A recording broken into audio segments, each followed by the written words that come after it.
Jadi selamat sore untuk kita semua. Perkenalkan nama saya Antonius. Saya sekarang berada di Cikarang dan di sini saya akan mencoba untuk menjelaskan uh, introduction of image processing. Jadi di sini mengambil referensi dari ChatGPT yang mengatakan bahwa image processing merupakan bidang ilmu komputer dan teknologi digital yang melibatkan manipulasi dan analisis gambar digital. Ini mencakup berbagai teknik dan algoritma untuk mengubah atau meningkatkan gambar digital untuk mengekstrak informasi yang berguna atau meningkatkan kualitas visualnya. Lantas kita mau melihat contoh pengaplikasian pada image processing dalam kehidupan nyata. Salah satunya adalah di medical fields. Jadi ada satu contoh yaitu digital radiografi di mana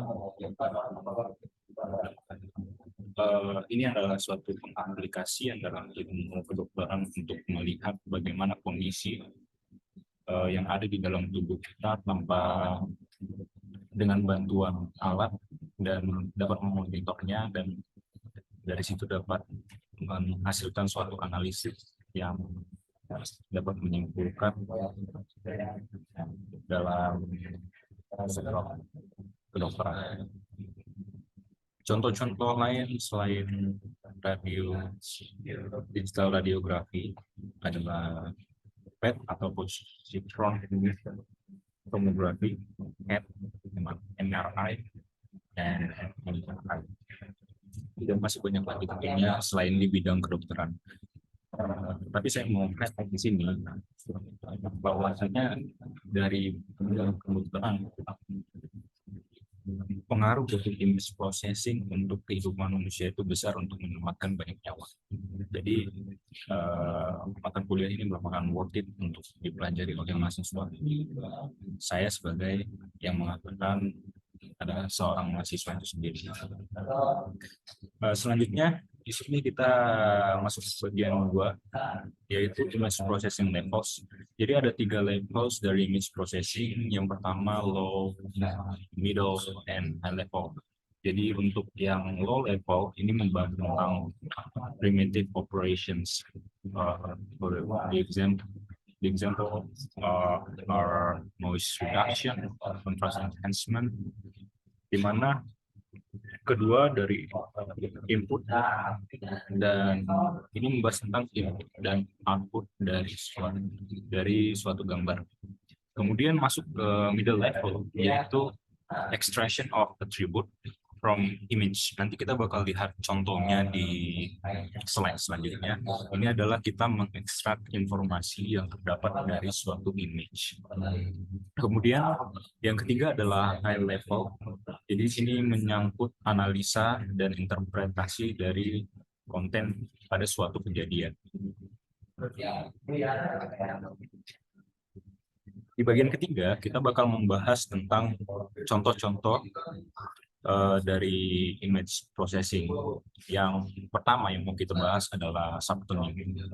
Jadi di sini merupakan teknik processing image yang membuat suatu gambar yang terlalu halus antara pixel satu dengan yang lainnya menjadi lebih tajam. Kemudian selanjutnya adalah noise removal, di mana di sini kita mengurangi noise yang ada atau sesuatu yang berhubungan, nggak saling berhubungan pada suatu gambar yang membentuk suatu subjek, yang membentuk suatu objek yang kita inginkan.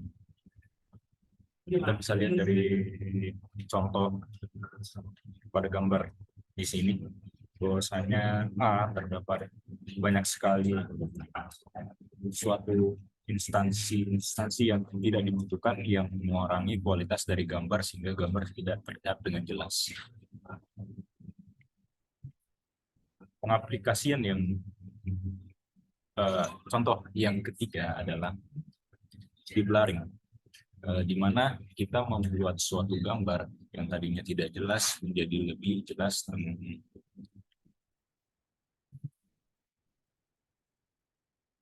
Yang mungkin ketidakjelasan itu bisa disebabkan oleh suatu lensa yang yang merekam suatu gambar di mana objek tersebut bergerak dengan begitu cepat sehingga mengakibatkan blurring.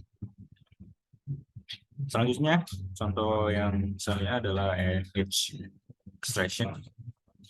Jadi extraction edge from the image is a fundamental pre-processing step used to separate object from one another before identifying their content. Jadi nanti kita juga bakal membahas tentang sistem machine processing, di mana ada tahap di mana kita memisahkan suatu objek yang tidak dibutuhkan sehingga mempermudah proses processing selanjutnya. Selanjutnya adalah binarization. Di sini merupakan proses untuk membuat suatu gambar itu menjadi dua kemungkinan. Yang contohnya pada gambar A ini, lihat bahwa gambar berwarna abu-abu.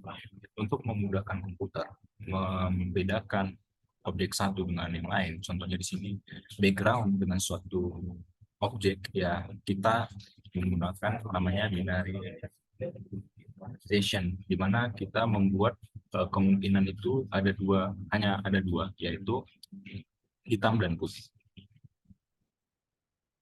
Selanjutnya blurring, lawan kata dari the blurring tadi. Karena ini kita memudahkan gambar yang selanjutnya adalah contrast enhancement.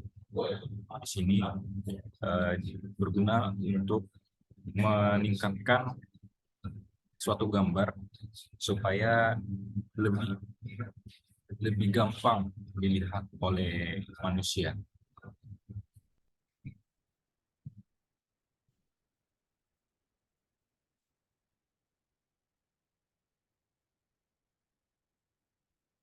Dan yang terakhir di sini adalah object segmentation and labeling. Tugas dari segmenting and labeling object pada suatu scene adalah untuk membuat objek menjadi lebih recognizable berdasarkan klasifikasi yang ada. Pada contoh ini ada suatu mata uang koin yang mau dibedakan berdasarkan tekstur, maksud saya berdasarkan bentuk dari koin tersebut, berdasarkan diameter dan lain sebagainya. Selanjutnya di sini kita bakal membahas tentang komponen-komponen yang ada di dalam proses di dalam image processing system. Jadi yang pertama yang mau kita bahas itu tentang hardware-nya. Jadi ada beberapa proses yang terjadi yang saling berkesinambungan antara hardware yang satu dengan hardware yang lain. Yang pertama itu acquisition device. Dia bertanggung jawab untuk capturing dan digitizing image video sequence. Contohnya seperti scanner, kamera, atau kamera untuk video. Selanjutnya itu processing equipment.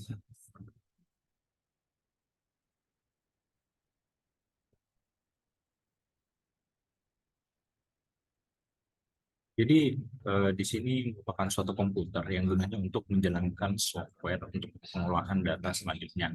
Kemudian display dan copy device ini berguna untuk menunjukkan hasil setelah prosesi. Kemudian untuk menyimpan data-data pada processing.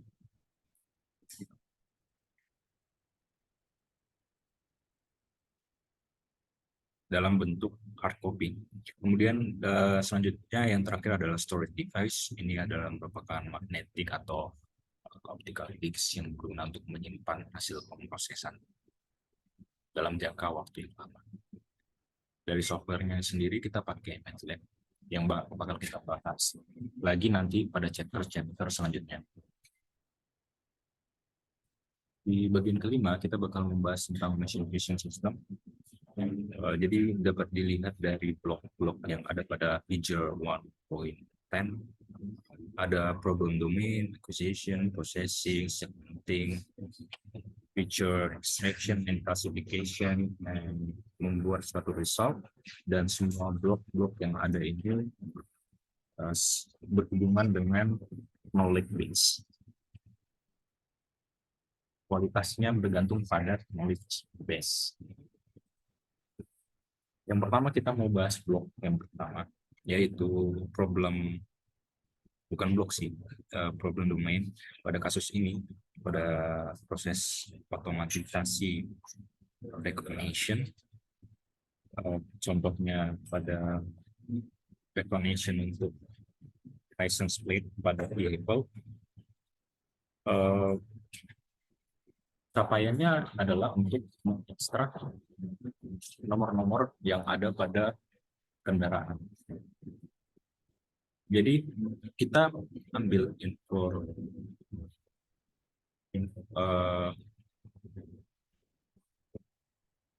mengidentifikasi problem-problem yang ada sehingga masuk ke tahap acquisition.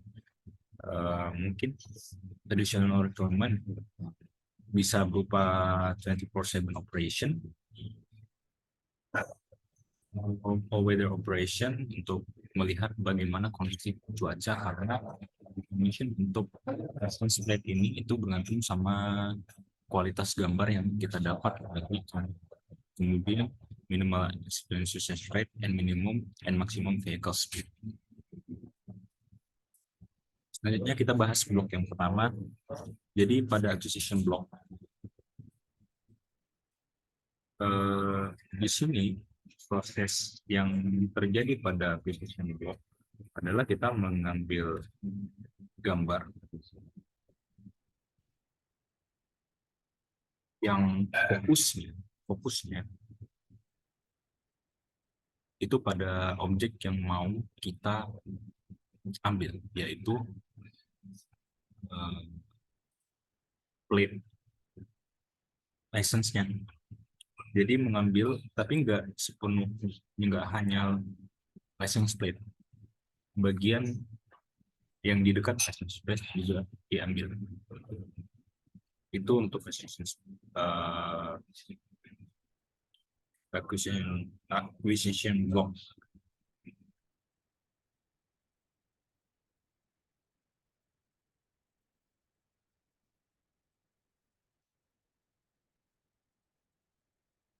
Beberapa faktor itu perlu dipertimbangkan dalam mendesain blok pada acquisition ini, karena ada beberapa faktor yang mengimpact quality dari gambar. Contohnya adalah kecepatan dari suatu kendaraan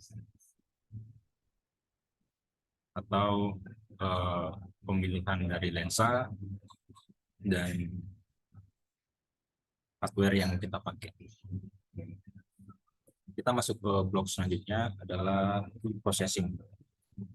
The goal of the pre-processing stage is to improve the quality of the appearing image. Possible algorithm to be employed during the stage include contrast improvement, brightness correction, and noise removal. Jadi proses yang terjadi di sini adalah kita mengincrease quality dari gambar yang kita ambil pada saat acquisition block, sehingga gambar yang sudah diolah itu dapat diolah lagi lebih mudah pada proses selanjutnya. Pada proses selanjutnya adalah the segmentation block. It is responsible for partitioning an image into its main component. Jadi maksudnya adalah memisahkan gambar yang tidak kita butuhkan untuk recognition license plate ini, sehingga untuk mempermudahkan proses selanjutnya. Selanjutnya, the feature extraction block consists of algorithm responsible for encoding the image content in a concise and descriptive way. Typically, feature include the measure of color, distribution, texture, and shape of the most relevant object within the image. This feature are usually grouped into the feature vector that can be used as numerical indicator of the image object content for the subsequent stage where such content will be recognized. Jadi, ini adalah proses di mana kita melihat suatu objek yang kita inginkan itu apakah benar valid berdasarkan beberapa parameter. Contohnya, kayak standarnya huruf atau angka, dan kemudian space dari setiap letter.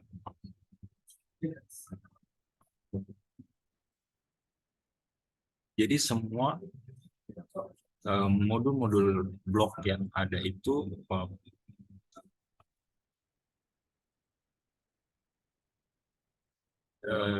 dan semua modul-modul yang itu terkoneksi dengan yang namanya knowledge base. Jadi knowledge base ini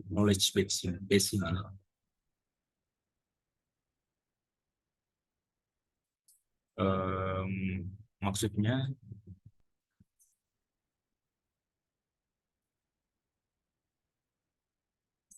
semakin banyak informasi yang kita dapat, semakin detail, maka akan menghasilkan output yang lebih baik, lebih presisi, lebih konsisten untuk processing pada license plate yang lain. Jadi sekian presentasi dari saya mengenai integration of image processing. Pada segmen selanjutnya mungkin kita bakal lebih fokus membahas tentang aplikasi MATLAB, perkenalan untuk MATLAB, bagaimana cara menggunakan MATLAB, dan lain sebagainya. Sekian dari saya, terima kasih.